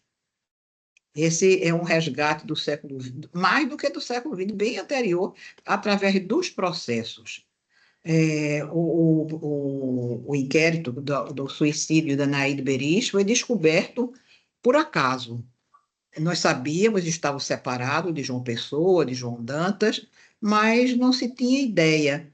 Um dia, um grupo de estudantes de história estava trabalhando os processos, fazendo um certo cadastramento, uma coisa assim, do que a gente podia fazer, e chegou uma moça com um volumezinho bem fino, e dizendo, olha, eu encontrei esse inquérito sem ação penal.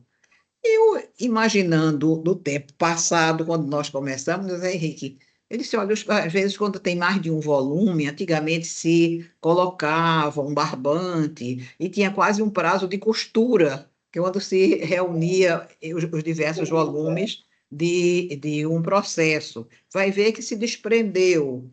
Deixa eu ver. Quando ela me entregou para ver, eu disse, minha filha, isso não podia ter ação penal, foi suicídio. Era o suicídio de Anaíde Beris. um inquérito emocionante, porque tem a carta dela para a mãe, explicando as razões do suicídio. Tinha uma carta, um requerimento para o delegado de polícia, dizendo que as pessoas que a acolheram não tinham nenhuma responsabilidade com aquele ato dela, e que ele providenciasse o sepultamento, porque essas pessoas eram pobres e não podiam arcar com essas despesas. Então, é um processo de um valor histórico, porque através desse inquérito se corrigiu muita coisa que vinha sendo dito com relação à Revolução de 30 e com relação a outros fatos do período. Então, o Instituto é depositário de documentos de grande valor para a história de Pernambuco, para a história do Brasil.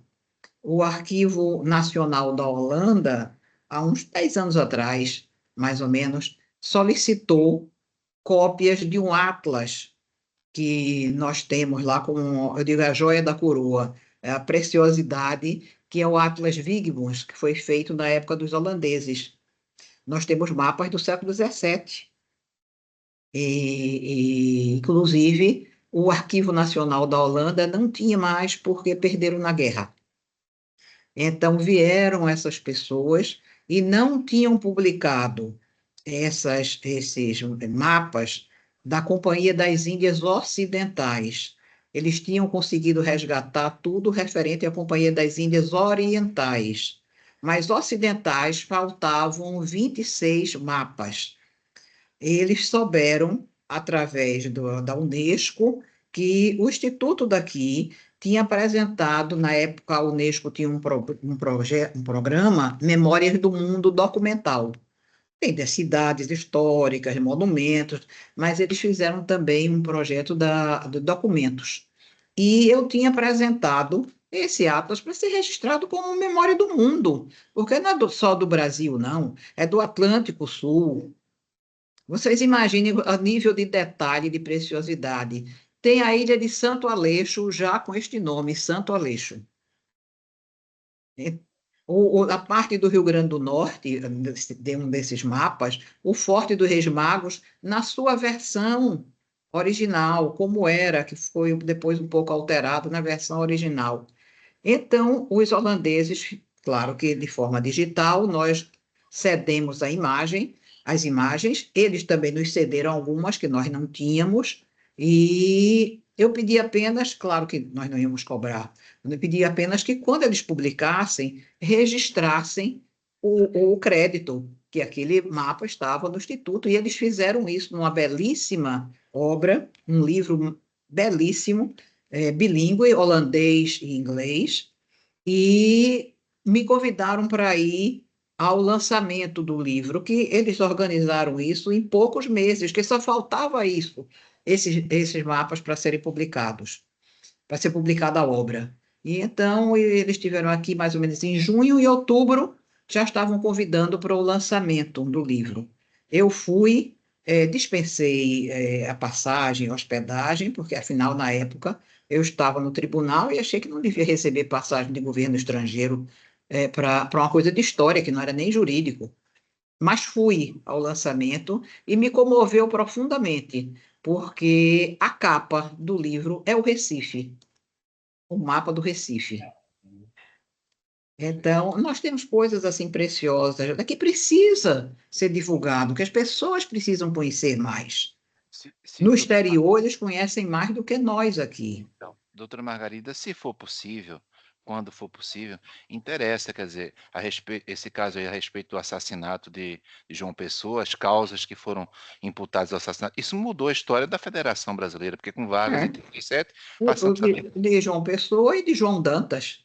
João Dantas. Mudou a De João história do Dantas. Brasil. Exatamente. É. Então, se tiver E o suicídio, tudo isso é a mesma época, não é só a história da Paraíba e de Pernambuco, não. É a história do Brasil. Sem dúvida nenhuma. O Estado Novo, né, vai surgir a partir disso. Né? Coisas que ainda estão vivas no sentimento das pessoas, a hecatombe de Garanhuns. Então, tem processos assim valiosíssimos. Eu perguntaria se nós não poderíamos fazer mais adiante uma live sobre esse caso de amor, É, O outro nome pode ser dado para isso, mas que é, interferiu tanto, né, na história do Brasil, foi, na formação do foi, Estado Novo, não é? foi. Então, teríamos alguém, poderia indicar alguém para conversar conosco, porque isso faz parte. Sim, Quando se fala em federação, a gente não pode esquecer Vargas, é, Getúlio Vargas, com o que tem de bom, claro, mas também com o que tem de não tão bom assim, né? Há é, críticas também muito fortes a ele. Então, se é. puder, se Eu vou pudesse, ver isso, Hélio, com muito prazer. eu Não agradeço. só esse, mas outros de Porque curiosidade histórica. e eu acho que Pernambuco, salvo engano, a gente vai colocar isso no grupo de pesquisa já já, mas eu acho que no máximo até amanhã. Eu acho que muitas pessoas em Pernambuco não conhecem esse caso do Não, assassinato de João Pessoa, Eu, salvo engano. eu recomendo convidar o deputado federal Lafayette Andrada, que é descendente direto do Patriarca da Independência, que falou ano passado no Instituto Geográfico de Pernambuco. Ele é deputado federal, é presidente da Frente Parlamentar da Advocacia, falou com o vídeo da professora Margarida no passado, em novembro, foi. no Instituto, e ele tem a história do Brasil. O tio, tatataravô dele, tio dele, foi preso na Revolução de 24. Foi porque um tio dele estava aqui com um cargo aqui em Olinda, um cargo em Olinda e aderiu aos revolucionários. Chamado Antônio Carlos. Então, tem umas curiosidades, assim. Tem uma pessoa que conseguia mudava o regime, era hora, dependência, volta, e conseguia sobreviver a essas. Quer dizer, é coisa antiga, não é nova, não. Esses acordos políticos, e tem muita coisa interessante. Porque, só para encerrar, eu sei que já estou tomando muito tempo de vocês, mas na Europa é muito comum se revolver ao século XII. Então Sim, as se pessoas fala com a maior naturalidade, com a maior né? naturalidade. E a gente Com a não maior consegue, naturalidade. A a gente gente não não consegue consegue voltar ao resgatar o século século passado, XX. século XX, né? É. Então, me parece que para entender melhor essa questão da federação, que aqui Tem que ir mais para longe. precisa entender pelo menos Precisa. essas bases iniciais, eh, pelo menos a partir de Vargas, né? Não sei, 1924 muito importante também, mas a realidade mais recente, Vargas, o Brasil começa a ser construído do jeito que está, defeitos, virtudes, muito em função de o samba, o futebol, né? Muito em função de Getúlio Vargas, e esse caso eu não sabia que nós tínhamos registrado, né? De João É. Pessoa, João Sim, Dantas, não sabia, não sabia que. Então, se fosse possível, na próxima terça-feira, a porque os gente vai processos foram aqui em Pernambuco, né? O o processo, o assassinato, fato aconteceu aqui. o fato aconteceu aqui, Como o exatamente, suicídio dela também foi aqui no Recife. certo, certo. Em razão de toda, digamos assim, a gente vem fazendo também questões, embora o grupo seja de política e tributação, a gente também tem tratado de questões identitárias, tipo cotas para as mulheres, cota para os negros. Chegamos a tratar disso com o que tem de positivo e com também a sua contradição, né? Então, naquele momento, para uma mulher como ela, foi muito forte, digamos Foi. assim, o fato que se estava, digamos, dizendo que ela cometeu e ao ponto dela ter praticado suicídio, né? É. É Então, sim, comovente. A carta dela para a mãe é comovente. eu não conhecia, eu não conheço, não conheço. Conheço só por cima. Hum, Eu falei para o doutor Zé Henrique, emenda 1865, ter a possibilidade de conversar com alguém que viveu aquele momento é muito diferente de quem estudou aquele momento apenas, né? é. Então, gente, eu quero agradecer, sabe, Gustavo, doutor Zé Henrique, doutora Margarida, se for possível fazermos essas sequências históricas da federação. Esse caso, por exemplo, é um caso que, ao meu ver, se fosse possível ter alguém para conversar sobre ele e tal, Sim, merece uma live, uma discussão a respeito, porque estamos falando de federação. Quando a gente fala em emenda constitucional 132 de 23, a gente está, sobretudo, falando da construção de uma federação no Brasil, que é totalmente diferente da construção da federação alemã. Então, se na Alemanha eles aceitam o depósito em conta, aqui no Brasil não aceita por quê? Quer dizer, é preciso ponderar isso. Se na Alemanha eles acreditam que o IVA pode ser neutro, né? Tem vários trabalhos sobre isso. Aqui a gente tem um passado que talvez diga, opa, normalmente não se devolve os créditos. Será que vão devolver a partir de agora porque mudou a sigla do imposto? Então, há também um aspecto no direito tributário, um aspecto psicológico no direito tributário. Algo que vem ocorrendo fora do Brasil, o brasileiro diz, talvez não ocorra por aqui, porque o nosso passado não vai nesse sentido. Então, conhecer o passado faz parte de melhor conhecer, melhor entender o presente, né? E acho que a gente conhece muito pouco. O que foi, doutor Zé Henrique? Eu não vi. Não, Heródoto já dizia isso em 484 a.C. Exatamente, Estudar o passado para compreender o presente e idealizar o futuro. exatamente. E aí, se nós pudermos contar aí, não é, Gustavo, com o Instituto de Geografia e História, que a doutora Margarida está à frente, será muito importante para o grupo de pesquisa. Mandando o IAP, esse homem aqui, doutora Érica. Então, está tudo certo. Eles dois mandando aí, está tudo resolvido. Bom, as minhas palavras de agradecimento, e claro que eu vou entregar a palavra para vocês para fazer o encerramento, mas antes disso, agradecendo a todos vocês que estão aqui presentes, nós estamos gravando tudo isso, nós vamos colocar no canal do grupo de pesquisa, se for possível, doutora Margarida, para a próxima terça-feira, falarmos sobre esse caso, né, histórico, assim, destacadíssimo, né, na formação da Federação Brasileira. Então, doutor Zé Henrique, muito obrigado, doutor Gustavo, doutora Margarida, a palavra, Gustavo, vou te entregar para distribuir com esses dois, digamos assim, com essas duas pessoas tão significativas, né, na história do direito do Estado de Pernambuco. Por favor, Gustavo, você com a palavra para fazer o encerramento. Professor Hélio, eu imaginava que a gente tem uma conversa muito agradável, mas eu confesso que eu não imaginava que ia ser tão agradável assim. Acho que a professora Margarida, ela trouxe aí a voz da grande mulher brasileira. Né? Isso é muito importante. Muito importante, professor. Carinho que todos nós temos. Vou chamar de você, mas sabendo que é um você com muito respeito. Viu? Com todo, tem muito carinho por você. O Instituto tem muito carinho por você. Toda a história que você construiu ao longo dessa sua vida e que espera todos nós, homens e mulheres, não só mulheres, homens, muitos homens também. Obrigado, professora, e pega para se manifestar, e o professor Henrique também, por gentileza. Só tenho a agradecer a lembrança de Hélio, registrar que é uma tarde, para mim, foi uma tarde encantadora, muito, muito mais do que eu imaginava que seria. Agradeço o convite, registro o brilhantismo com a presença de Margarida e estamos sempre à disposição, no que for possível, em prol da desenvolvimento dessa atividade tão importante que ele patrocina nessas terças-feiras. Um abraço a todos. Muito obrigado, e doutora Margarida. Hélio, eu queria também fazer um elogio a você pelo esforço de manter todas as terças-feiras essa oportunidade, que é onde essa convivência, de debater os problemas atuais e procurar as soluções, que não adianta só a gente chorar as mágoas, vamos procurar as soluções. E você tem feito um esforço grande ao longo desse tempo, e reencontrar os amigos todos aqui, foi uma tarde excelente. Eu tenho que só lhe agradecer e um abraço afetuoso nos amigos todos que estão assistindo, que Zé Henrique e Gustavo representam. Joaquim, um abraço, amigo. Abraço, Joaquim. Abraço, Joaquim. Forte abraço a todos. Forte abraço. Obrigado. Valeu, gente. Valeu, doutor Zé Henrique, doutora Margarida, Joaquim, Obrigado, Gustavo. professor Hélio. E todos vocês, viu, gente? Todos vocês que estão aqui presentes, doutora Rosana, estou vendo aqui também, o Marcone, a Leda. Valeu, doutor Rafael, né? Doutora Ana. Ana Clara. Ah, ela está aqui. A Ana Clara. Ana Ah, tá Clara. aí. Está aqui, exatamente. Sua discípula, sua discípula. Não, ao contrário do que eu digo sempre para ela. Ela deve dar um orgulho muito grande para a senhora, né? Porque é muito estudiosa, muito Sim, dedicada. Né? É muito, isso um mesmo. apoio muito grande mesmo. É isso mesmo.